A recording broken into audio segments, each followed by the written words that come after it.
c'est donc Regard croisé. Bonjour Natacha Polony et Jean-Jérôme Bertolus. Vous avez choisi de croiser vos regards ce matin sur les premiers résultats de l'élection du premier secrétaire du PS. Alors on n'a pas encore les résultats, ce qu'on disait avec Jean-Jérôme ce matin. Si vous étiez avec nous, on les aura dans la matinée, mais on sait d'ores et déjà que c'est Olivier Faure qui arrive largement en tête devant Stéphane Le Foll. Donc va-t-il devenir le premier secrétaire du PS? Ce sera à suivre, bien entendu. Le PS donc est en train de renaître de ses cendres, oui ou non? Natacha. Je pense qu'on va éviter de se lancer dans ce genre de prévision. Non, premier constat.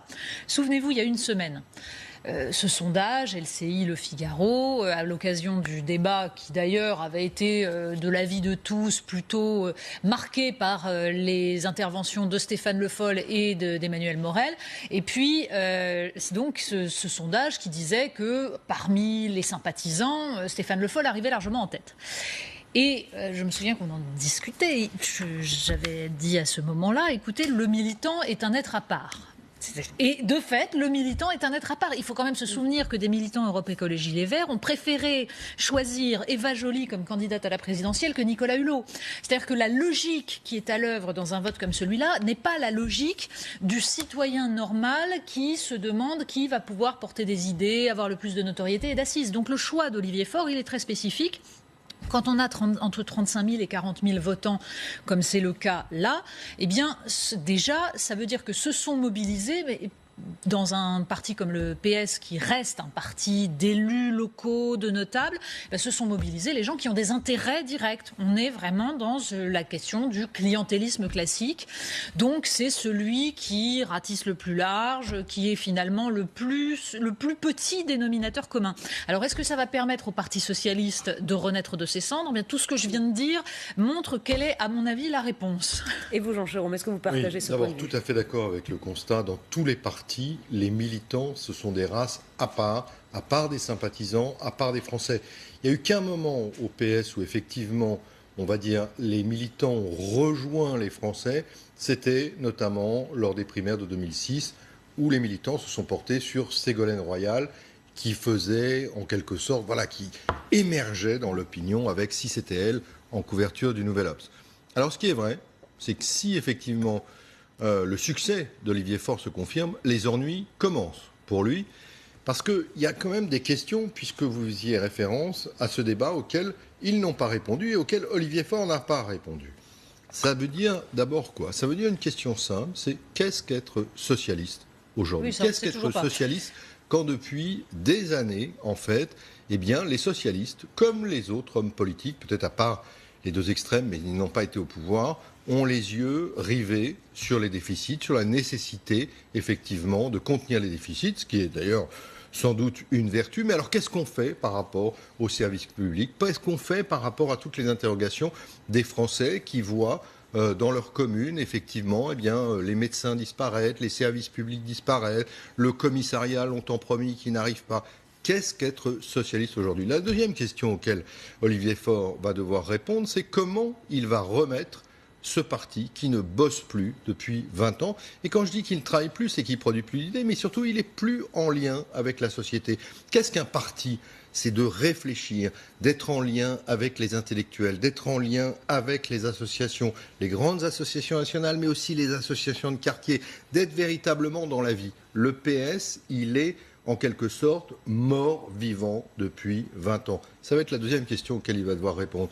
La troisième question, et c'est là où il y a peut-être un petit espoir pour le PS, c'est quelle place aujourd'hui dans l'opposition? Le PS occupe aujourd'hui 0 place dans l'opposition.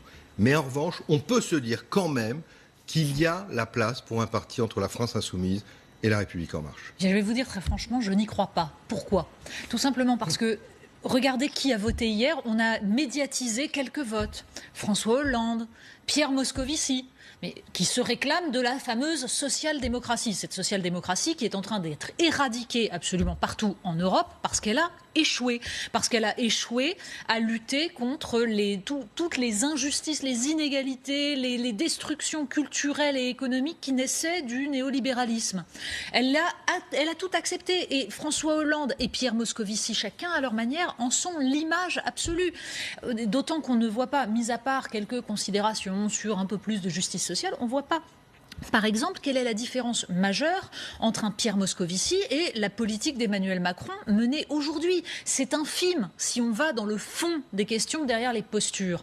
Or, c'est bien là le problème du Parti socialiste aujourd'hui. Prétendre qu'il y a une place dans l'opposition entre Emmanuel Macron et la France insoumise, c'est croire, et d'ailleurs je pense que c'est le calcul que font des gens comme Olivier Faure, c'est croire que si Emmanuel Macron échoue, eh bien, les Français reviendraient vers cette idée d'une social-démocratie modérée, c'est-à-dire un petit braquet un petit peu plus à gauche, etc., mais dans la même logique.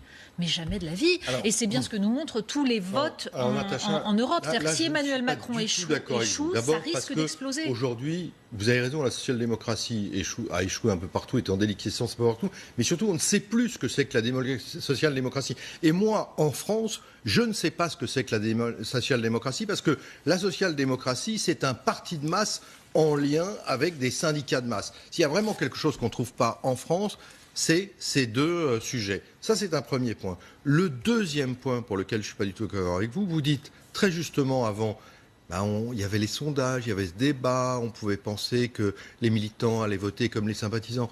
Mais en fait, qu'est-ce qui se passe quand on filme François Hollande ou quand on filme Pierre Moscovici? C'est qu'on filme les dernières personnalités connues au sein du PS, mais elles ne reflètent peut-être rien au sein du PS. Si Olivier Faure peut s'en sortir, c'est en faisant émerger une nouvelle génération qui n'est pas très connue des Français, mais qui, par exemple, tient des villes comme Rennes, tient des villes effectivement essentielles en termes de régénération, à la fois de ce qu'on pense être une ville, des égalités sur le territoire. Donc c'est cette génération-là, c'est Carole Delga, c'est l'Occitanie. C'est-à-dire des gens qui arrivent à gérer une collectivité locale, parce qu'à l'échelon local, leur système de pensée peut marcher.